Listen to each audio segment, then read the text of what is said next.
अब मैं हमारे देश के प्रधानमंत्री श्री नरेंद्र मोदी जी से आज लद्दाख के हजारों लोगों के साथ मिलकर लद्दाख के मन की व्यथा, मन की बात आपको सुनाना चाहूंगा। यहाँ अगर आप देखेंगे तो एक छोटे प्रदेश जहाँ लाख 1.5 लाख तो लेह में और लाख 1.5 लाख की कारगिल में है, उसमें से 20-30 हजार लोग यहाँ पर मिलकर आपसे एक गुहार लगा रहे हैं, आपसे एक मन की बात सुना रहे हैं। तो वो हम आपके साथ मिलकर सुनाएंगे।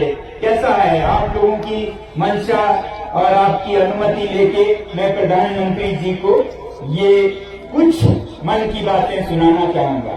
सबसे पहले तो लद्दाख के लोग आपके बहुत बहुत आभारी हैं और रहेंगे कि आपकी सरकार ने आज से 4 साल पहले लद्दाख की सालों दशकों पुरानी मांग पूरी की। उसका हम बहुत बहुत धन्यवाद करते हैं और करते रहेंगे। और उसके बाद क्योंकि मैं पर्यावरण के क्षेत्र में काम करता हूं, एनवायरमेंटल एक्टिविस्ट हूं, तो मैं आपका बहुत बड़ा प्रशंसक हूं जो आपने सिर्फ भारत में नहीं दुनिया में भी एक रास्ता दिखाया भारत के आदर्शों का, सादगी भरे जीवन का, मिशन लाइफस्टाइल्स फॉर एनवायरनमेंट, जिस पे भी मैं सालों से बोलता आया हूं। आपने इसे दुनिया तक पहुंचाया कि जब तक देश के दुनिया के लोग सादा जीवन नहीं बिताएंगे, ये जो दुनिया का पर्यावरण है वो उसे सह नहीं पाएगा। इसके हम सब आभारी हैं। हम आपका अभिनंदन करते हैं इस बात के लिए। और हम इसके भी आभारी हैं कि जब आपने लद्दाख को यूटी घोषित किया तो इस पर्वतीय प्रदेश, इस संवेदनशील पर्वतीय प्रदेश के संरक्षण के लिए जब 370 नहीं रहा तो आपने लद्दाख के लोगों को भरोसा दिलाया। आपके सरकार के मंत्रियों ने, नेताओं ने यहां आकर दिल्ली से बार बार हमें आश्वासन दिया कि लद्दाख को भारतीय संविधान के अनुच्छेद 244 के 6वें शेड्यूल में संरक्षित किया जाएगा। ये भारत के नेशनल कमीशन फॉर SC/ST के मिनट्स में छपे हुए हैं। ये आश्वासन यहां पोलो ग्राउंड से दिया गया। ये आश्वासन ट्राइबल जनजातीय मंत्री से, न्याय के लॉ मिनिस्ट्री से, होम मिनिस्ट्री से, हर तरफ से हमें ये आश्वासन मिला। और फिर उसके बाद आपके सरकार ने, आपके पार्टी ने एक बार नहीं 2 बार हमें ये आश्वासन इलेक्शन में, चुनाव में इस तरह के मैनिफेस्टो, घोषणा पत्र के जरिए भी दिया। ये मैं आपको फिर याद दिलाना चाहूंगा और धन्यवाद करना चाहूंगा लद्दाख के इन तमाम लोगों की तरफ से। आपने संसदीय चुनाव में नंबर 1, नंबर 2, नंबर 3 पर रखा है declaration of Ladakh under 6th schedule of Indian constitution, tribal area declaration. ये पार्लियामेंट्री इलेक्शन में आश्वासन दिया गया था 2019 में। और फिर 2020 में जब लद्दाख के लेह जिले में यहां का सबसे प्रतिष्ठित चुनाव हुआ पर्वतीय काउंसिल का, हिल काउंसिल का, तो फिर पहले नंबर पर इस मैनिफेस्टो में यही मुद्दा है, constitutional safeguard for Ladakh under 6th schedule of Indian constitution. तो ये आपने हमारे साथ वादे किए, आश्वासन दिए, इन सब का हम फिर धन्यवाद कहना चाहते हैं, क्योंकि हम सोचते हैं कि देर हुई है 3-4 सालों का, मगर अंधेर नहीं है, हमारा ये यकीन है। तो हमारा यकीन ये है कि जब आपने ये आश्वासन दिए तो आप इसे देर सवेर पूरा जरूर करेंगे। मगर दुख के साथ ये कहना पड़ रहा है कि इन घोषणाओं के बाद एक सन्नाटा सा छा गया कुछ महीनों के लिए, फिर एक साल के लिए, फिर नकारात्मक संकेत मिलने लगे कि ये नहीं मिलने वाला है। फिर यहां लेह में तो जो 6 शेड्यूल शब्द को उच्चारण करे उन पर ज्यादतियां होने लगी, बच्चों को पकड़ा जाने लगा। और हमने सोचा कि शायद जिन नेताओं पर हमारा इतना भरोसा था वो नहीं रहा। फिलहाल के महीनों में हमें ये पता चला कि ऐसा भी नहीं है। केंद्र सरकार ने, केंद्र के नेता, मंत्री, गृह मंत्री सब लद्दाख के हितैषी हैं, भला चाहते हैं, देना चाहते हैं। हमें फिर ये पर्दा जो हमारे बीच में केंद्र के साथ आ गया था वो पर्दा फाश होते हुए नजर आया और पता ये चलने लगा कि कुछ औद्योगिक गुट, इंडस्ट्रियल लॉबीज जैसे माइनिंग, खनन, जिनको लद्दाख के ये वादियों में, पहाड़ों में, पर्वतों में पैसा दिखता है, जो कल की नहीं सोचते आज की लूट मचाने में लगे हैं। हिमाचल में, उत्तरांचल में, पूरे हिमालय में, जिसका खामियाजा यहाँ के लोग हिमालय में भुगत रहे हैं। आप देख रहे हैं हिमाचल प्रदेश में क्या हो रहा है। ये अंधाधुंध विकास के नाम पर जो उद्योग का तांता लगा हुआ है, यही आप उत्तराखंड में देख रहे हैं। अब लद्दाख के दरवाजे पे दस्तक देने जैसे ही इनकी घोषणा हुई तो ऐसे घरानों ने, ऐसे गुटों ने, लॉबीज ने यहाँ अपना सर्वेक्षण करना शुरू किया और हमारे जो नेता हमारी आवाज को ले जाने के लिए चुने गए थे लद्दाख से, वो हमसे ज्यादा उनके असर में आए और उनके साथ मिलकर वो लद्दाख को बेचने लगे, खरीद करोड़। और वो अब तक ये संदेश देने लगे कि ये संरक्षण यहाँ किसी को नहीं चाहिए। ये संरक्षण, ये 6 शेड्यूल, ये 2-4 लोगों की, कुछ पॉलिटिकल पार्टीज, कुछ ऑपोजिशन की मांग है, इस पे आप ध्यान नहीं दीजिएगा, ये रखिएगा। क्योंकि उन्हें पता था कि अगर लद्दाख पर 6 शेड्यूल आ जाए तो फिर ये उद्योग मनमानी नहीं कर पाएंगे, खिलवाड़ नहीं कर पाएंगे, तोड़ मरोड़ जो पर्वतों का हुआ है हर जगह, वो सब यहाँ नहीं हो पाएगा, लद्दाख बचा रहेगा। और वो ये नहीं चाहते थे, तो ये गलत संकेत देने लगे। तो जब उन्होंने ये कहा कि ये कुछ ही लोगों की मांग है, तब लद्दाख के लोगों ने आपको जवाब, संदेश देने के लिए, अपने पैरों से वोट देने के लिए आज यहाँ पर हजारों, दसियों हजारों में लोग जमा होकर इस ठंड में ये जताने के लिए आए हैं कि हम सब इस मांग के साथ हैं। आप इस बहकावे में ना आए तो कुछ मतलबी लोग वेस्टेड इंटरेस्ट आप तक पहुंचा रहे हैं। हमें उम्मीद है कि आप इनकी आवाज सुनेंगे।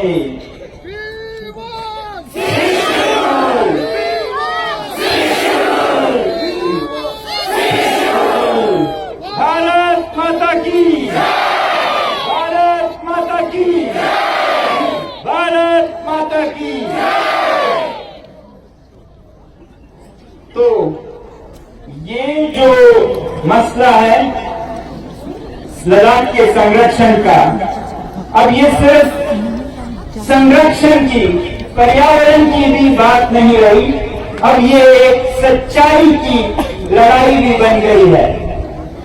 भारत में हर चीज पर्याप्त है, बहुत है, किसी चीज की कमी नहीं है। कोयला है, तेल है, लोहा है, हर चीज है, मगर आज जो सबसे कम पड़ रहा है वो है भरोसा, ट्रस्ट। भरोसे की कमी, डेफिसिट ऑफ ट्रस्ट भारत बहुत बड़े स्तर पर दो चार है इससे। और ऐसे में ये एक बहुत बड़ा उदाहरण बनेगा आपकी तरफ से कि जो वादा किया है वो निभाना पड़ेगा।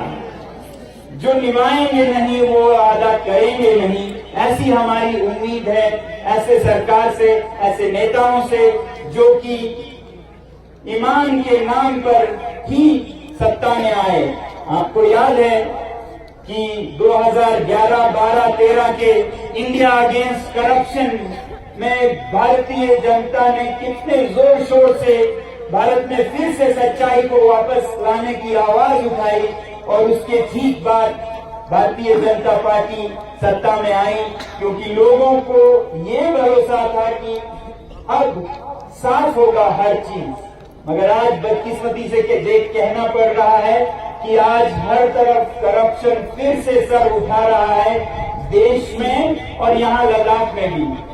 आपको मालूम हो या ना हो, पिछले 3-4 सालों में यूपी लद्दाख में करप्शन हद के स्तर पर होने लगा था। जम्मू कश्मीर में हम मानते थे कि वो सबसे करप्ट राज्य है, लद्दाख में बहुत बड़े स्तर पर होने लगा। कुछ कदम भी उठाए गए, कुछ अदल बदल भी हुए, मगर हमें नहीं लगता है कि सफाई अभी भी है।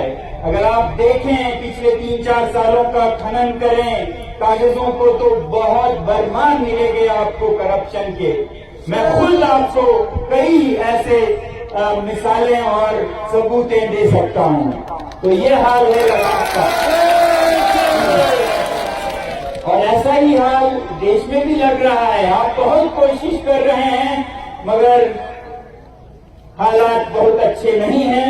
ऐसे में बहुत जरूरी है कि देश को भरोसा हो कि हमारी सरकार, हमारे नेता भरोसे पर खरा उतरेंगे। तो हम लद्दाख से ये गुहार करते हैं कि सबसे पहले तो ये जो इलेक्शन के मैनिफेस्टो हैं उन पर अमल करके आप देश को बताएं कि इलेक्शंस गुड्डा गुड्डी का खेल नहीं है, बच्चों का खेल नहीं है। इसमें जो वचन दिए जाते हैं उन्हें पूरा किया जाता है और लद्दाख की जनता इसी उम्मीद पर आज यहाँ आई है कि आप ऐसा जरूर करेंगे। हमें बताया गया कि 19 फरवरी को टॉक्स होंगे दिल्ली में। हमें बहुत उम्मीद है कि इस टॉक्स में आप ये साबित करेंगे कि आप वादे पर खरे उतरेंगे और पक्के इरादे से हैं जैसा हमें आश्वासन दिया गया है। और हम कोई ऐसे चीज नहीं मांग रहे हैं कि जो भारत में संभव नहीं है। हम चांद, हम सितारे नहीं मांग रहे हैं। हम तो भारतीय संविधान के एक अनुच्छेद जिसका हमसे वादा किया था उसी का अमल मांग रहे हैं। और ये अमल कोई ऐसा नहीं है, कभी कभी कुछ लोग ऐसे प्रदर्शित करते हैं कि ये बाहर के लोगों को रोकने का है, ये लद्दाख बाहर, ऐसा नहीं है। मैं आपको बताना चाहूंगा कि ये संरक्षण लद्दाख में जो भी संवेदनशील जगह हैं या संस्कृतियां हैं या जनजातियां हैं उनको बचाने का काम करेगा। अब लद्दाख में जैसे पांगोंग झील है, सोमोरी झील है, बहुत ही संवेदनशील है, फ्रेजाइल इकोसिस्टम है। वहां के लोगों की संस्कृति बहुत ही फ्रेजाइल है। उसे बचाना होगा सिर्फ दिल्ली और लखनऊ के लोगों से नहीं, लेह के लोगों से भी। और हम चाहते हैं कि ऐसे फ्रेजाइल इकोसिस्टम्स को लद्दाख के लोगों से भी बचाएं और ऐसा प्रावधान देता है 6 शेड्यूल। तो 6 शेड्यूल किसी बाहर अंदर की बात नहीं है। हमारे यहाँ एक वादी है आर्यन वैली, जहाँ पर आर्यन समुदाय के रोकवा लोग रहते हैं। उन्हें बचाने की जरूरत है मुझसे भी। कोई वहां जाके ऐसे खिलवाड़ नहीं करे कि उनकी संस्कृति बिखर जाए। तो 6 शेड्यूल उन्हें हमसे भी बचाता है। और जरूरी नहीं है कि हर चीज में अंदर बाहर करें। हो सकता है ऐसे स्ट्रेचेस हों जहां पर हर कोई देश से बल्कि दुनिया से आके भी उद्योग लगाए, ऐसे डिमार्केटेड एरियाज में। मगर जो संवेदनशील पहाड़ हैं उन्हें बचाया जाए। तो ये कोई इस जाति उस जाति बाहर के अंदर के इनकी बात नहीं है। ये एक इकोसिस्टम को, एक संवेदनशील संस्कृति को बचाने की बात है।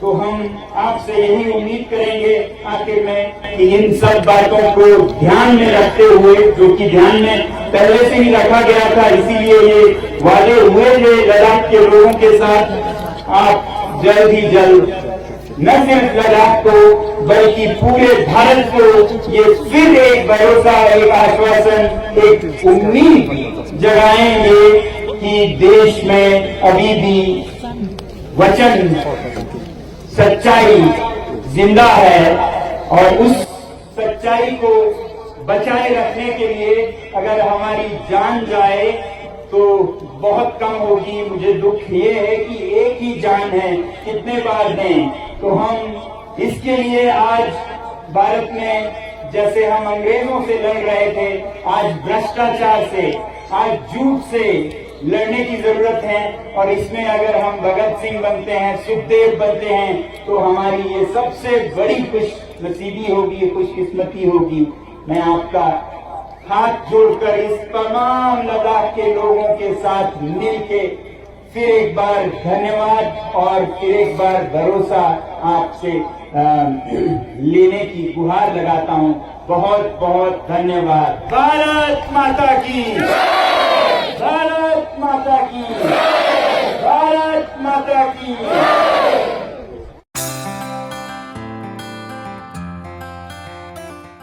के तपाईँ आँखा सम्बन्धी कुनै समस्याबाट ग्रसित हुनुहुन्छ या त तपाईको परिवारमा कसैको आँखा सम्बन्धी बिरामी छ? अब चिन्ता नलिनुहोस्। अप्टिक स्टुडियोले तपाईको सम्पूर्ण आँखा सम्बन्धी समस्याको समाधान लिएर आएको छ। आँखा रोग विशेषज्ञ डाक्टरद्वारा चेकअपको साथमा सम्पूर्ण प्रकारका चस्माहरू यहाँ पाउनुहुनेछ। साथै हामी तपाईको घरमा नै आएर आँखा जाँचको सुविधा समेत उपलब्ध गराउँदछौँ। यहाँ ट्रेन्डी अनि न्यू लुक आइवेयर साथै सनग्लासेस मात्र होइन, सबै उमेरका निम्ति अनि सबै ब्रान्डका डिजाइनर फ्रेमहरू सुपथ मूल्यमा पाइन्छ। सम्पर्क गर्नुहोस् अप्टिक स्टुडियो, हिलकार्ड रोड अपोजिट पिसी चन्द्र ज्वेलर्स, सिलगढी।